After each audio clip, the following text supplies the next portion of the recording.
Sim, perfeito. Boa pergunta, já. Tem uma identidade do grupo? Sim, ao menos. Foi direcionado isso na reunião que eu tive presencial, que foi a primeira reunião dos diretores esportivos em novembro. Então, houve esse direcionamento e a gente estava em vias de contratar o nosso novo treinador.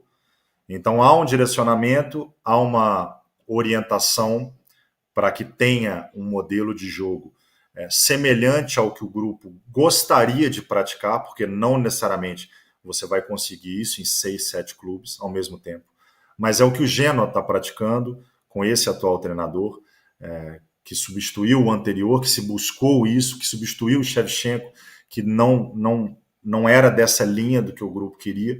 Então, houve sim esse direcionamento e a gente está praticando ele tanto no profissional quanto no sub-20, porque eu entendo que o profissional começa no sub-20, a transição ela precisa ser muito forte, as características dos jogadores, eles precisam estar em conexão física e fisiológica e de pensamento, de mentalidade, de comportamento de campo, defensivo, ofensivo, taticamente, desde o sub-20 ao profissional, o que nos facilita atletas como o Rodrigo, como o Barros, como o próprio Paulinho, como o Lincoln, daqui a pouco o próprio Ryan, atletas que já chegam no profissional e não sentem tanto, porque já praticam esse jogo dentro do sub-20. Então, sim, há essa identidade e ambos os treinadores, tanto o Barbieri quanto o William, foram buscados com esse perfil.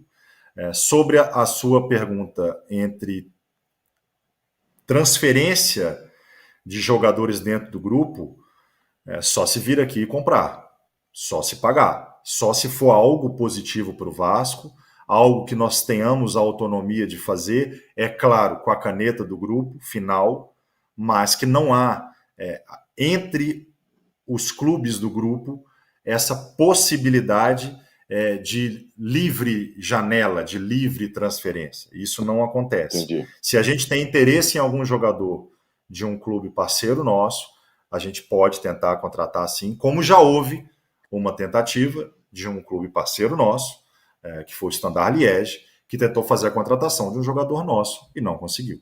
Então a gente tem sim essa liberdade entre nós, a gente tem sim uma facilidade de diálogo, porque eu converso com os diretores dos outros clubes ao menos 3 vezes por semana, então a gente sempre está se falando, temos reuniões do grupo e a gente tem os contatos pessoais, mas isso não é uma diretriz do grupo. Então, a sua pergunta foi ótima, porque me permitiu falar sim na primeira resposta e não na segunda.